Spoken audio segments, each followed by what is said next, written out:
बिस्मिल्लाहिर्रहमानिर्रहीम। Dear students, अस्सलाम वालेकुम। आज का नया टॉपिक है जेनेटिक कोड। जेनेटिक कोड को अंडरस्टैंड करने के लिए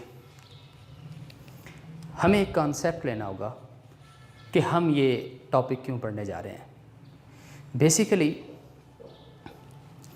हम जब प्रोटीन सिंथेसिस की बात करते हैं, जब हम कहते हैं कि जेनेटिक मटेरियल डीएनए है, उसने अपने अंदर जेनेटिक इन्फॉर्मेशन को समा रखा है और उसी के अंदर ये लिखा गया है कि इसका ब्लड ग्रुप क्या होगा। उसके अंदर इसके सेल डिवीजन की फेट लिखी गई है, तो उसके अंदर उसके हेयर्स की इन्फॉर्मेशन लिखी गई है। तो ये वाली इन्फॉर्मेशन बॉडी में कैसे ट्रैवल करती है?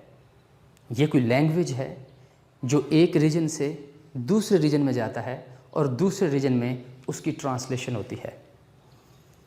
अब इस रीजन में ट्रांसलेशन का जो मैकेनिज़्म है ये किस तरह से होता है, वो हमारा टॉपिक है। और डीएनए से मैसेंजर आरएनए कैसे बनता है और मैसेंजर आरएनए से प्रोटीन कैसे बनती है, ये बेसिकली है। तो हम तब तक मैसेंजर आरएनए से प्रोटीन कैसे बनती है, हम तब तक इसको नहीं समझ सकते जब तक हमें ये ना पता चल जाए कि जेनेटिक कोड क्या है। हम बात करते हैं जेनेटिक कोड की। सबसे पहले मैं इसकी डेफिनेशन कर रहा हूँ और ऊपर लिखा हुआ है कि genetic code is the sequence of 3 nucleotides which specify a particular amino acid. कोई से ऐसे 3 न्यूक्लियोटाइड की सीक्वेंस जो किसी खास अमाइनो एसिड को कोड कर रही हो, तो हम इसे कहते हैं कि this is called genetic code. Information एक रीजन से दूसरे रीजन में जा रही है, एक लैंग्वेज से दूसरी लैंग्वेज में ट्रांसफ़र होने जा रही है। पहली लैंग्वेज कौन सी थी? डीएनए। अब किस में होने जा रही है? उसको पहले तो आरएनए में शिफ्ट कर दिया गया, अब आरएनए से प्रोटीन में होने जा रही है। हमारी जेनेटिक इन्फॉर्मेशन को प्रोटीन में कन्वर्ट करना है, तो प्रोटीन अमाइनो एसिड से मिलकर बनी हुई है। अमाइनो एसिड ने अरेंज होना है उस सीक्वेंस के मुताबिक जो सीक्वेंस उसके मैसेंजर आरएनए में थी, और वो मैसेंजर आरएनए की सीक्वेंस वैसी होगी जो उसके डीएनए में थी। अब हमने पहले बात करनी है इसकी डिस्कवरी की। पता कैसे चला कि ये जेनेटिक कोड 3 न्यूक्लियोटाइड की सीक्वेंस है जो किसी एक ख़ास पार्टिकुलर अमाइनो एसिड को कोड कर रही है। सबसे पहले बायोलॉजिस्ट को मॉलिक्यूल्स का पता चल गया कि हमारे साइटोप्लाज्म में अमाइनो एसिड्स मौजूद हैं। ओके, ये पता चल गया कि हमारा जेनेटिक मटेरियल डीएनए है। ओके, ये पता चल गया कि डीएनए न्यूक्लियोटाइड से मिलकर बना हुआ है। ठीक है, और इसकी जो है वो सीक्वेंस है। 4 तरह के न्यूक्लियोटाइड्स हैं। There are 4 types of nucleotides, there are 20 types of amino acids. 2 बातें, न्यूक्लियोटाइड्स की टाइप का भी पता चल गया, अमाइनो एसिड की टाइप का भी पता चल गया। अमाइनो एसिड्स 20 किस्म के हैं, न्यूक्लियोटाइड्स 4 टाइप के हैं। ओके, तो फिर पता कैसे चला कि ये 3 न्यूक्लियोटाइड की सीक्वेंस है और एक अमाइनो एसिड आता है? इस बात को हम अभी साइड पे रखते हैं, हम एक नज़र डालते हैं इसकी हिस्ट्री पे। पहले बायोलॉजिस्ट ने, पहले मैंने दोबारा उसी बात पे आ रहा हूँ, 4 nucleotide 20 amino acid, information DNA से अल्टीमेटली प्रोटीन में जानी है। तो पहले बायोलॉजिस्ट ने एक हाइपोथेसिस दिया कि शायद ऐसा होता होगा कि एक न्यूक्लियोटाइड एक अमाइनो एसिड को स्पेसिफाई करता होगा। There are 4 nucleotide. मैंने पहली बात लिखी है, single nucleotide 1 amino acid. Biologist के माइंड में था कि एक न्यूक्लियोटाइड एक अमाइनो एसिड को कोड करता होगा, तो फिर हमारे पास 4 न्यूक्लियोटाइड हैं, और हर न्यूक्लियोटाइड अगर एक अमाइनो एसिड को करेगा तो हमारे पास कितने अमाइनो एसिड इस्तेमाल होंगे? 4।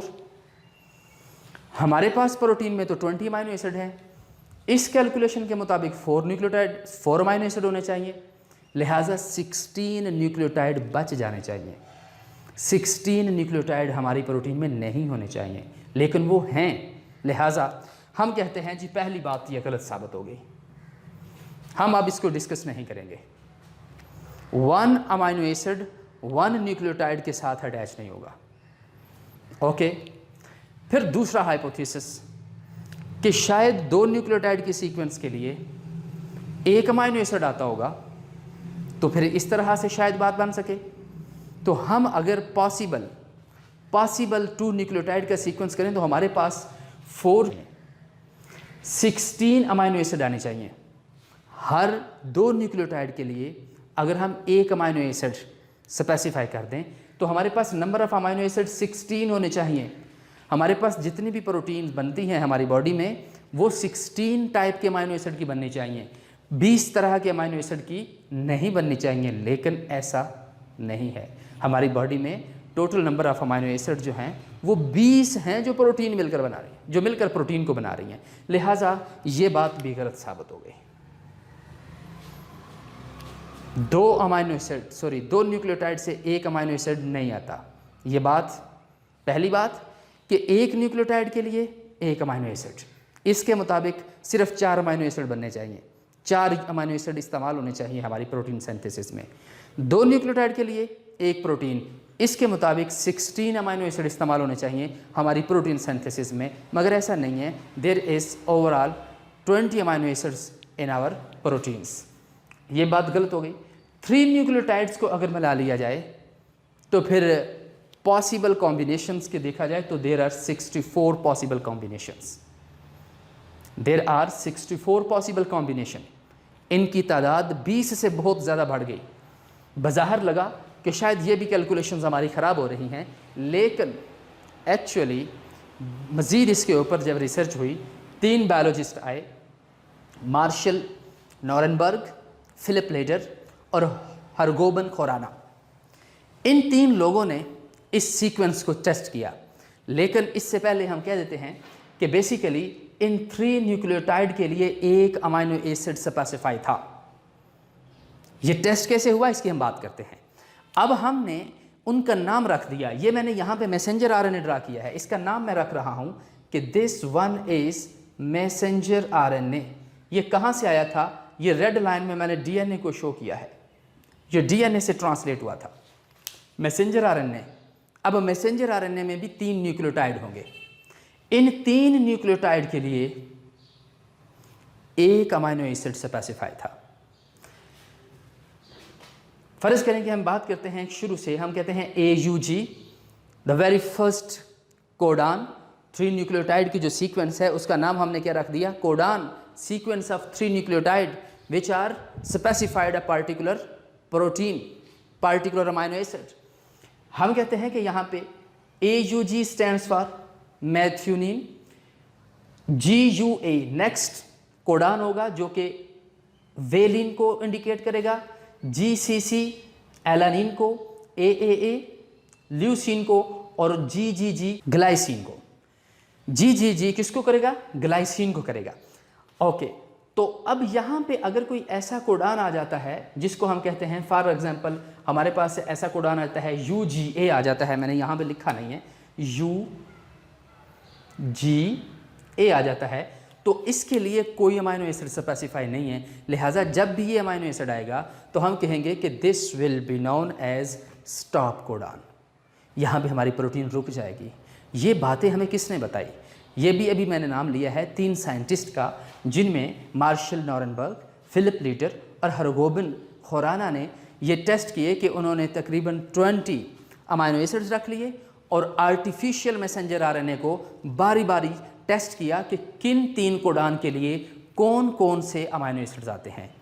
उनकी ऑब्जर्वेशन, उनकी फाइंडिंग के बाद पता चला कि कुछ ऐसे कोडान भी हैं जो एक से ज़्यादा कोडान है लेकिन अमाइनो एसिड एक ही है। कुछ ऐसे कोडान भी हैं, मोर देन 2 कोडान हैं, मोर देन 3 कोडान भी हैं जो सिर्फ एक अमाइनो एसिड के लिए स्पेसिफाई हैं। इस तरह से ये जो 3 कोडान, 3 न्यूक्लियोटाइड का जो एक सीक्वेंस है जिसके लिए एक प्रोटीन आती है, ये बात सच साबित होगी। ये बात तब से जो है वो डिस्कवर्ड है कि 3 कोडान, 3 न्यूक्लियोटाइड की एक कोडान बनेंगे और एक कोडान के लिए एक अमाइनो एसिड आएगा। अगर हमारे पास 30 कोडान हैं तो कितने अमाइनो एसिड इस्तेमाल होंगे? 30 कोडान के लिए 30 अमाइनो एसिड इस्तेमाल होंगे और 30 कोडान के लिए न्यूक्लियोटाइड की तादाद 90 होगी। ओके, ये बात जो है वो 64 कोडान पे चेक की गई। डिफरेंट कोडान को बारी बारी देखा गया कि किस कोडान के लिए कौन सा अमाइनो एसिड आता है।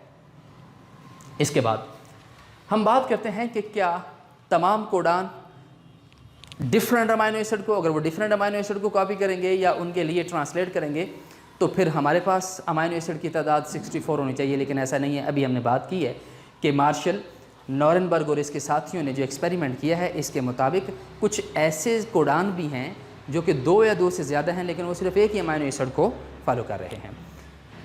हम कहते हैं कि कौन कौन से, हमारे पास UAA, UAG, UGA, ये 3 कोडान ऐसे हैं कि इनके लिए नॉरेनबर्ग और इसके साथियों ने देखा कि इनके लिए कोई भी अमाइनो एसिड स्पेसिफाई नहीं है।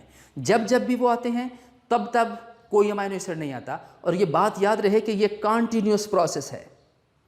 अगर मैं इसको मैसेंजर आरएनए समझ लूँ, इसके ऊपर लगे हुए छोटे छोटे डॉट को मैं न्यूक्लियोटाइड समझ लूँ और 3 न्यूक्लियोटाइड को मैं एक कोडान समझ लूँ, तो फिर मैं कहना पड़ेगा कि ये कोडान अमाइनो एसिड को ट्रांसलेट करेंगे, अमाइनो एसिड को एक्सप्रेस करेंगे। लेकिन इनके दरमियान में कोई गैप नहीं आएगा, कोई पंक्चुएशंस नहीं आएंगी, कोई कामा नहीं आएगा, कोई फुल स्टॉप नहीं आएगा। जब तक इस अमाइनो एसिड ने लगते जाना है तब तक प्रोटीन सिंथेसिस होती जाएगी। जब भी दरमियान में कोई स्टॉप कोडान आ गया, जब भी कोई ऐसा कोडान आ गया जिसके लिए कोई अमाइनो एसिड स्पेसिफाई नहीं है, तो हम कह देंगे कि वहाँ पे प्रोटीन बनने का अमल रुक जाएगा। और वो वाले न्यूक्लियोटाइड की 3 न्यूक्लियोटाइड की सीक्वेंस जिसका नाम हमने कोडान रख दिया है, हम कहेंगे कि ऐसे कोडान जिनके लिए कोई अमाइनो एसिड स्पेसिफाई नहीं होता, उनका नाम हो जाएगा नॉनसेंस कोडान या फिर स्टॉप कोडान।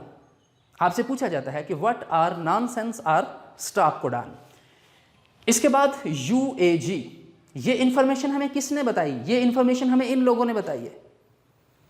इन लोगों ने 64 कोडान लिए और इन कोडान को बारी बारी टेस्ट किया कि किस कोडान के लिए कौन सा अमाइनो एसिड स्पेसिफाई है।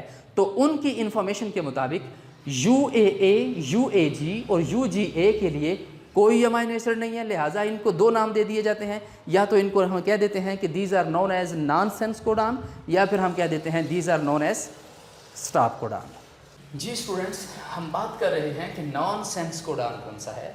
ऐसा कोडान जो किसी भी अमाइनो एसिड के लिए स्पेसिफाई नहीं है, जिसके आने के साथ कोई भी अमाइनो एसिड जो है वो नहीं आता, इसको हम कहते हैं नॉनसेंस कोडान या फिर stop codon. UAG is start codon. कोई भी प्रोटीन सिंथेसिस होती है, ये मेरे पास जो है वो मैसेंजर आरएनए है, ये आया था बन के DNA से, ये DNA न्यूक्लियस में है, इसकी कॉपी होकर इसके एक सेगमेंट की कॉपी ये बन चुकी है, ये मैसेंजर आरएनए है।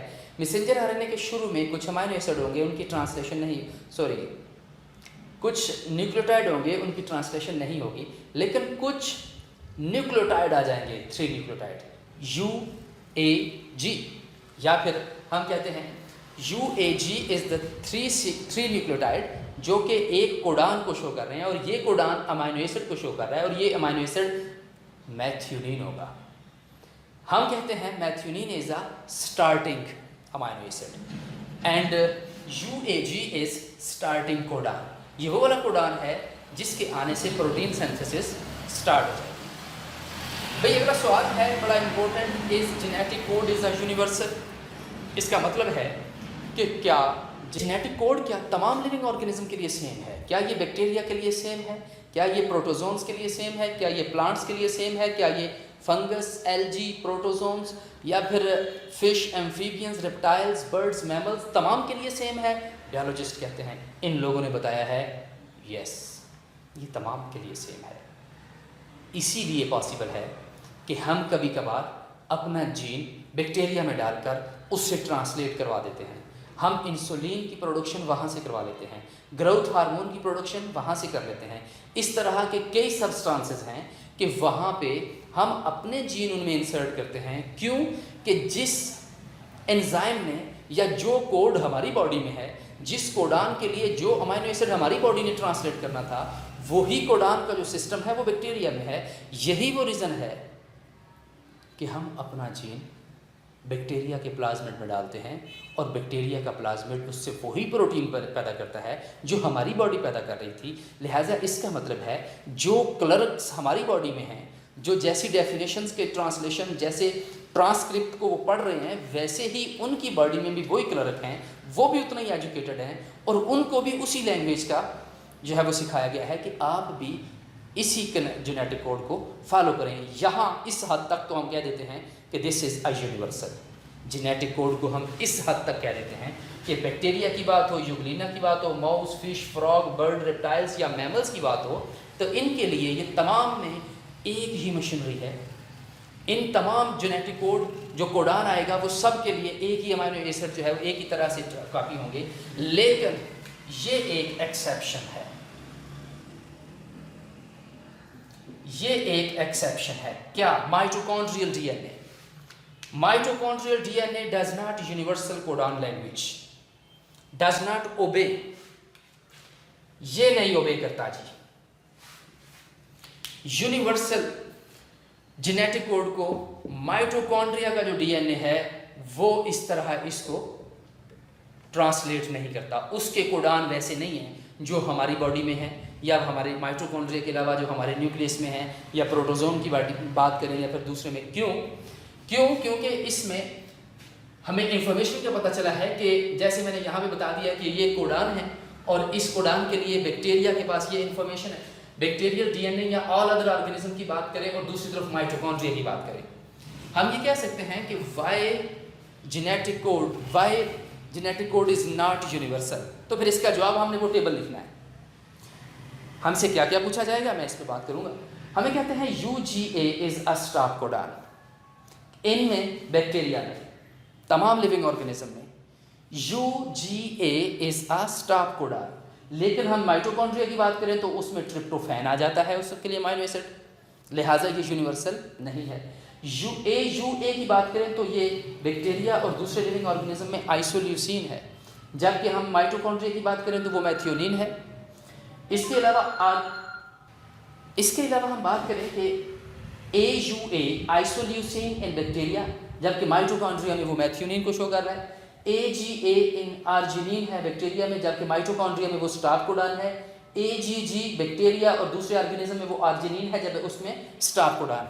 ये मल्टीपल चॉइस क्वेश्चन में हम यहाँ पे कोई ना कोई गलती कर बैठते हैं। हमने इन कोडान को अच्छी तरह से लर्न करना है और हम यहाँ पे कंक्लूड क्या कर रहे हैं कि genetic code is not universal. क्यों? बीच में एक ऐसी स्ट्रक्चर आ गई है कि जिसमें जेनेटिक कोड उस तरह से फॉलो नहीं हो रहा जैसा पूरी लिविंग ऑर्गेनिज्म में हो रहा है, जैसा बर्ड्स में हो रहा है, जैसे मैमल्स में हो रहा है, जैसे फिशेज, एम्फीबियंस, इंसेक्ट, तमाम लिविंग ऑर्गेनिज्म में जैसे हो रहा है, उस तरह से बैक्टीरिया में फॉलो नहीं किया जा रहा।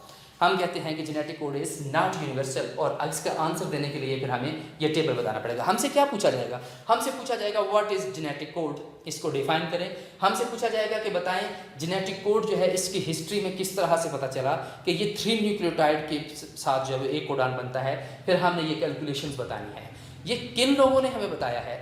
हमें बताया है इन लोगों ने, मार्शल नॉरेनबर्ग ने, फिलिप लीडर ने और हरगोबन खराना ने जो वो बताया है। उन्होंने 64 कोडान्स को बारी बारी टेस्ट किया है और इनके लिए स्पेसिफाई अमाइनो एसिड्स के बारे में बताया है। What is a codon? Sequence of 3 nucleotide which specify a particular amino acid are called codon. Nonsense codon में कौन कौन से कोडान हैं? Much important short question, multiple short question.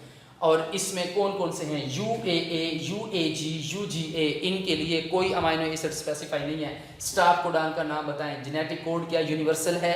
Yes, किसी हद तक ये जेनेटिक कोड यूनिवर्सल है, लेकिन माइटोकॉन्ड्रिया का डीएनए ये यूनिवर्सल कोड को ओबे नहीं करता। इसके साथ जो है इस टेबल में आपसे पूछा जाएगा कि बताएं मैथ्यूनिन या फिर बताएं ये UGA बैक्टीरिया में किसके लिए है, माइटोकॉन्ड्रिया में किसके लिए, AUA ह्यूमन में किसके लिए, माइटोकॉन्ड्रिया में किस तरह से है। ये तमाम क्वेश्चन जो है वो इसमें इस लेसन को सुनने के बाद हम इन तमाम क्वेश्चंस का आंसर देने के काबिल होंगे। Students, it was all about today's topic. Next हम ट्रांसलेशन और ट्रांसक्रिप्शन के साथ हाजिर होंगे। Thank you so much.